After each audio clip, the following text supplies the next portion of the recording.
Recently, I had the privilege of being able to attend a presentation at Gamescom on the intended features and design philosophy of Dawn of War 4 given by the developer King Art Games.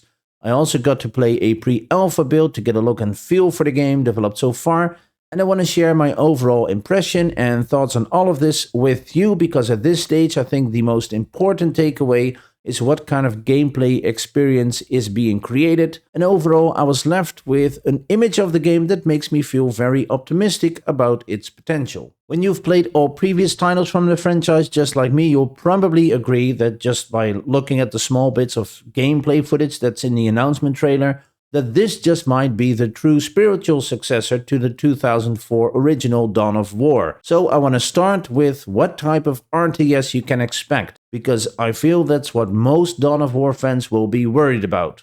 In case you are unfamiliar with the Dawn of War franchise, it's a series of real-time strategy games based on the Games Workshop tabletop game set in the dark grim future of the Warhammer 40k sci-fi universe, where basically the Imperium of Mankind is besieged on all fronts by various alien species. And I think the fans will agree that's a pretty coy way of describing 40k, but no worries, the new players will find out soon enough how brutal it is. Each new installment in the series has tried to do something different in its design, so going from a traditional RTS with big battles, big armies, to a smaller scale, almost tactical experience, to even dipping its toes in a MOBA style game.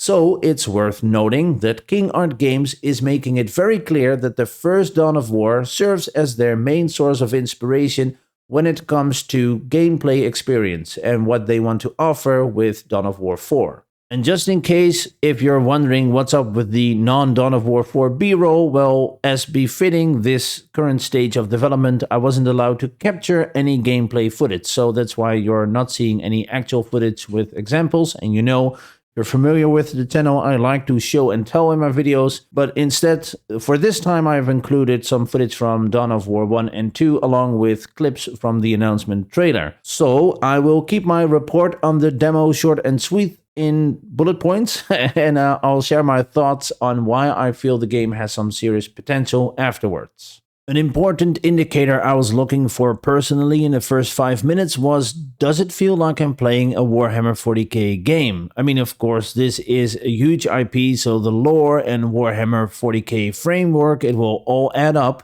I'm sure, but I was looking more for the dark and gritty vibe. Do the units play with the type of strengths and weaknesses you would expect from them, etc. So I got to play as the Space Marines fighting against orcs, and right from the start, the different playstyles did really come through. They were very noticeable, with Space Marines being fewer in numbers, but units being very resilient, whereas the orcs rely on sheer numbers alone, with some serious mechanized support later on to get them across the finish line. Now, of course, it's still pre-alpha, but my first thought was like, yeah, this really feels like an actual Warhammer 40k game. Of course, there's more. I would have shown examples, but like I just said, I don't have them. I'll make up for it with a preview later on as soon as I get my hands on some actual footage, but that'll be months down the line. During the mission, I got a few main as well as optional objectives, which gives you something extra to focus on, which I feel was always like a nice deterrent for repetitive gameplay. And the campaigns will have similar choices, with some missions being optional, and whether you accept them or not will have a narrative effect later on. Now, decisions matter is something more seen in RPGs, and to implement it in an RTS campaign,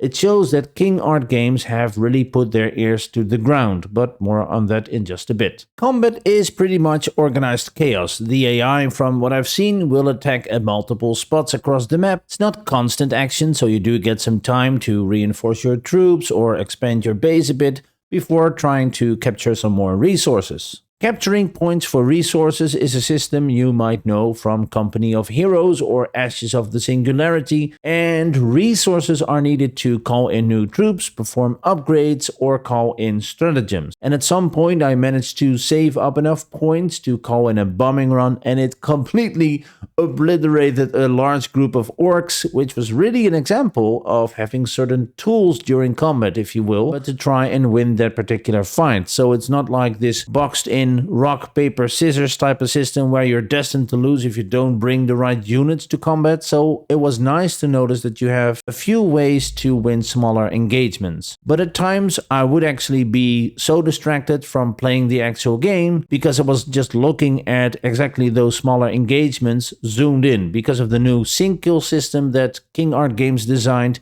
which they named the Combat Director. This really deserves a special mention because it's nearly impossible not to get excited about. Now, in a nutshell, it's a system that allows two units to have specific synchronized combat animations. In other words, the system takes into account who they're fighting and also the immediate terrain features, so you end up with some really unique and cool looking combat scenes.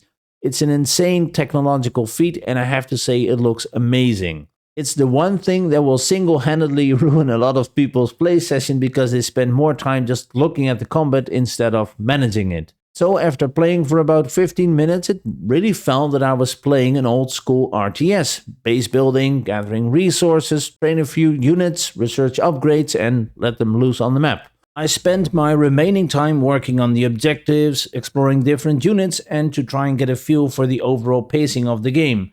And with regards to the different units, since Dawn of War came out, the tabletop game has evolved quite rapidly, and so you'll see some units in Dawn of War 4 that you might not have seen prior. Also, units can gain experience, which I personally very much appreciate in RTS games, because it gives you that extra layer of management. Not necessarily micromanagement, but I'm the kind of player that obsessively starts looking after specific units once they level up. It always gives me a small sense of accomplishment to have a small unit of veterans that you know will make a real difference in battle. Now, the pacing also shows that modern day interpretation in design by King Art Games because it's more up-tempo as compared to the older Dawn of War titles. There are small lulls in the fighting, enough to commission a few new units or rethink your approach, but don't expect this old school 5-minute long hiatus where you can just build up a huge army and then zerg blob your opponent. It's not gonna be like that. Of course, again, the demo only showed a portion of the game's content, which is overall looking quite beefy, so let me fill you in on some details here as well. The majority of the game's focus will be on single-player content and lots of it. There will be 4 major campaigns, one for each of the factions, so we have Space Marines, Orcs, Necrons, and the Adeptus Mechanicus. All campaigns combined give us around 70 missions to complete, and in case you're wondering about playtime, each campaign takes longer than the original Dawn of War campaign, and that took around 10 to 12 hours. I think it's fair to say that lots of Dawn of War fans will be highly skeptical or cautious in their expectations for the game's actual fun factor, seeing that Dawn of War 3